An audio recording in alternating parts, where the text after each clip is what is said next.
Hey everybody, Brian Fouts here, and once again we're back with Ted Thomas talking about tax certificates, tax deeds, and how you can build wealth using this strategy. So, Ted, welcome back. By the way, before we get into all the questions, kind of do a quick review, or overview of what tax certificates are. Okay, folks, all the properties in the United States and in Canada are taxable. All right, so that's called a property tax, and you probably have a house, so you have to pay property tax. All right, now half of the states, if you don't pay your property tax, they'll send you a default notice, and they'll say, we're going to confiscate your property. In other words, if you didn't pay your tax, they're going to take your property, they're going to sell it at a public auction, and then they're going to have enough money to pay the tax. Okay, that's what they're going to do. All right, the other half of the states are benevolent states, like Florida is a benevolent state, and a few others like that. Now, those states, what they do is they issue what's called a tax lien certificate, which is just a piece of paper like this. I'm holding one up. That's a tax lien certificate. Now, when they issue a tax certificate, anybody can pay your tax then. So when you come in to pay your tax, you're going to have to pay the tax and a penalty. Florida, the penalty is up to 18%. Other states like Iowa, it's all the way up to 24%. So when they come in to pay, they're going to have to pay the tax, which you would expect, and the 24%. The investor gets the 24%.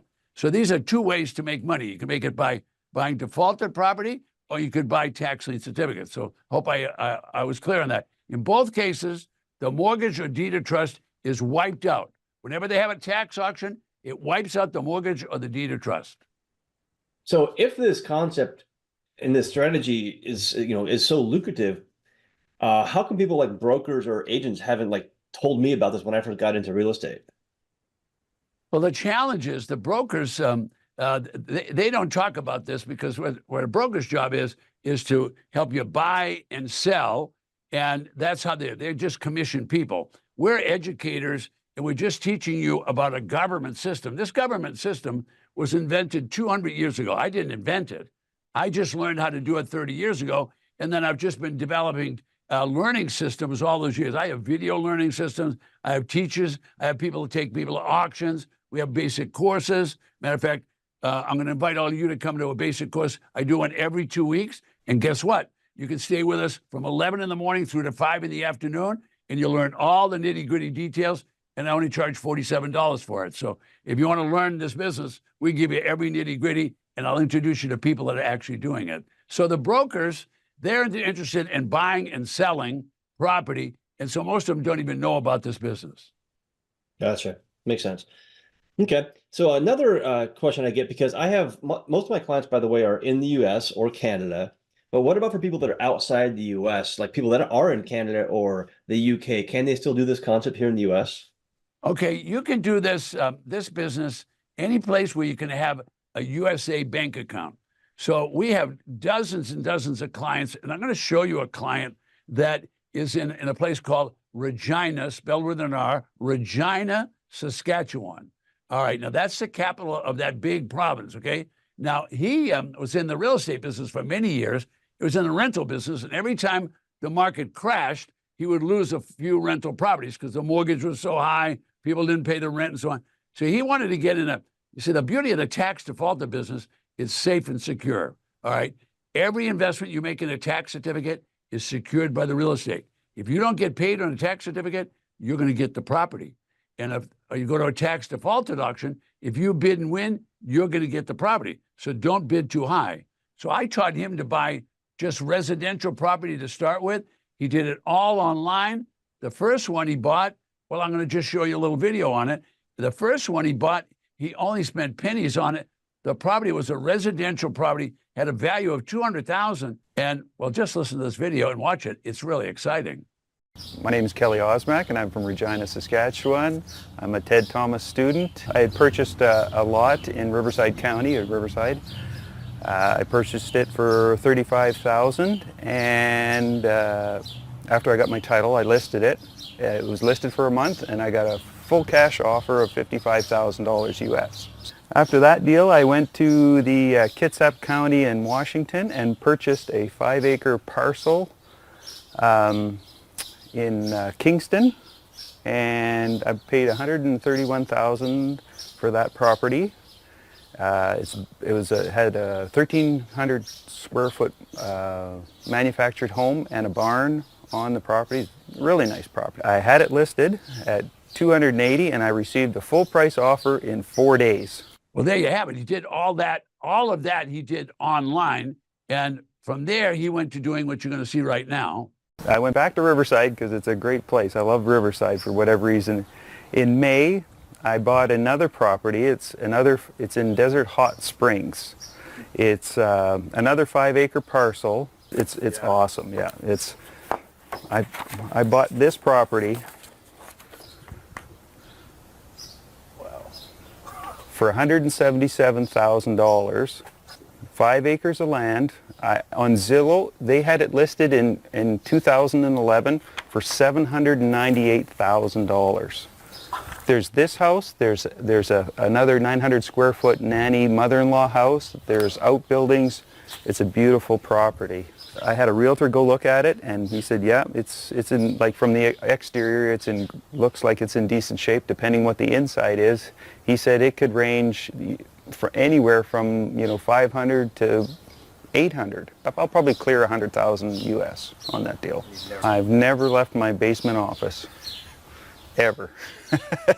All right, so now I'm showing you a couple of examples. That was someone that he's outside of the country. He's making himself over $100,000 on some of those properties. Over $100,000, never left his basement office. You heard him say it. I love that. It's very cool. So let me ask you another question. So you've mentioned tax certificates and tax deeds. So if someone's looking to get started, and depending on what state they're in, if it's a default property or a state or a lien state, what should they get started with? I tell people to start small and learn how to do it. And the reason I say that is this is a business of abundance. Every state's doing this. There's 5,000 tax auctions every year. It's been going on for 200 years, so it's never going away. So buy a small tax lien, wait for it to mature, and get paid. All right, so now you can do that online. We'll teach you how to do that online.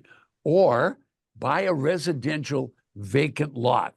You see, everybody that you and I know, they want to buy houses. So at the auction sometime, people have a tendency to push the prices up. Right. So I say, buy a residential lot, because everybody just says, oh, I don't want one of those residential lots. I don't care about that.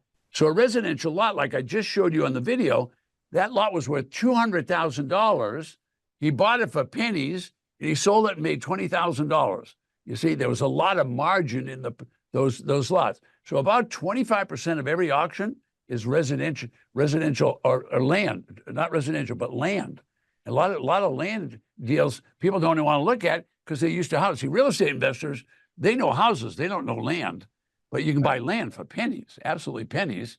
And what's the risk?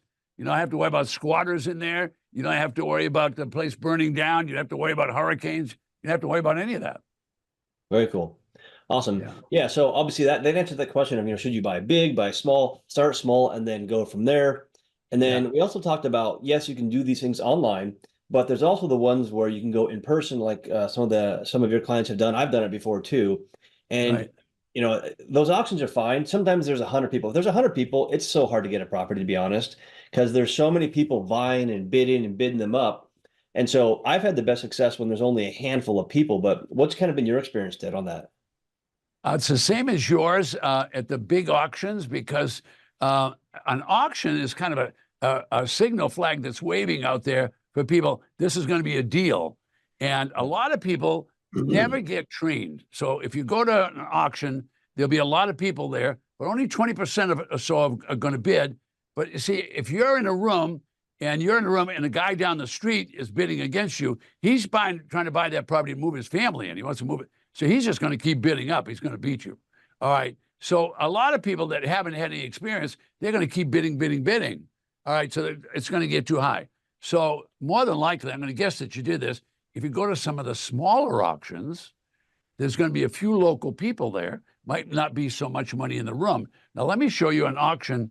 This is an auction we'll talk about a lot before we're done on this series. This is an auction in Los Angeles. They'll have a couple of these a year. They'll have one online, and then they'll have another one that's actual. This actual auction had more than 1,500 properties, had more than that, and there was about 1,000 people in the room. So that was really a busy, busy auction, and people keep bidding them up.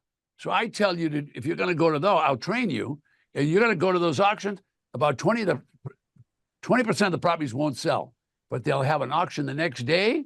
When they have the auction the next day, the price might be starting bid $100. Nobody will ever tell you that. But I'm going to tell you right now, when the second bid comes up, the auctioneer will probably say, the second day comes up, that we're lowering the price or we're cutting the tax in half. So it's what you know. It's just like everything else. You don't know what you don't know, but we know a lot about it because we've been doing it for 30 years. Makes sense. And so that kind of answers that question. I think of, should you go to a big city or a small city or a large county or a small county? The large ones are probably going to have more competition, more people there. But even if that's the case, if you know how it works, you can still benefit because of the second day that you talked about. And then, of course, the small ones are going to have just generally less people. And so there's pros and cons to both, it sounds like, right? Right. Okay. Yeah.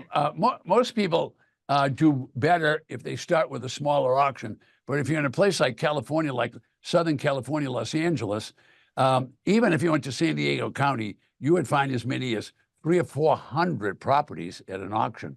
Or a place like Riverside County, which is kind of in between the two, it's not unusual for 250 properties. Even in upstate New York, Albany will have 125, 150 properties every auction. Wow, that's a lot. Yeah, that's crazy. And so obviously there's an incredible amount of these certificates available. There's no maximum number of these, right? Each county in the United States is an individual taxing county. So it's individual, they call it a jurisdiction. And so they pretty much can do what they want. The state mandates that they have an auction, but they can hold the auction anytime they want, and they can do multiple auctions. So it's best that people learn how, and we teach them how to research all this online. So you don't have to leave home, and you can actually get an auction list. So you could stay at home and tap in and get the auction list. And then we teach you how to look at the properties using the satellite and using the county records. We teach all that. Very cool. All right. I have a note here. You said something about Georgia, like the minimum payment, like 20%. What did you mean by that? Well, Georgia is a favorite state of mine. I live in Florida, but Georgia, they have a regular auction where they sell the property. Now, when they sell the property, they're going to sell it with a deed. They're going to send the deed to, so the person that buys it gets the deed. But the deed in Georgia has a little statement down the bottom that it's a redeemable deed. Now, redeemable means that you bought the deed, so that person in default can still redeem it, so they can come back in and get their deed. So anytime in the first year, if that client, that person that lost the property, anytime in the first year, if they come back, now you're going to like what I'm going to say. Believe me, you're going to like it. All right. But they come back in that year, they can buy it back from you for whatever you paid. You got your money back. And they have to pay you a 20% penalty on the first 365 days. If they wait till the second year, they have to give you a 30% penalty. Wow. Wow, that's cashola in the bank. Now, in Georgia, they have 169 counties. That means there's 169 auctions. You don't have enough life left to go to just the auctions in Georgia. And they have one the first Tuesday of every month. First Tuesday of the month. The only other state that even compares with it is Texas. So it's amazing. It's a redeemable deed state. There's 5 of those in the United States. We teach that. I have one guy that's done over 100 deals just in Georgia. And when I do a 3-day class, which we'll invite people to, when I do the 3-day class, he teaches people how to do it. Right there in the room, they teach them how to do it. Yeah. Awesome. Well, cool. Well, we'll continue this session in the next video, guys. These are some amazing questions. So, Ted, once again, thank you for this information, because this is kind of mind-blowing what is possible. And unfortunately, a lot of people don't know about this. So thank you for sharing. This is amazing. Okay, great. Now, folks, you can go below me and you can register if you like. I do a class once every 2 weeks. It's $47 to come to that class, and it lasts all day. If you don't get your $47 worth, don't worry. Just send me a note and I'll give you your money back. But this is really a powerful class. Took me a long time to put it together. We have breakfast together. We have lunch together. It goes all that time. We're just going to give you a constant content, and I'll show you real people doing it.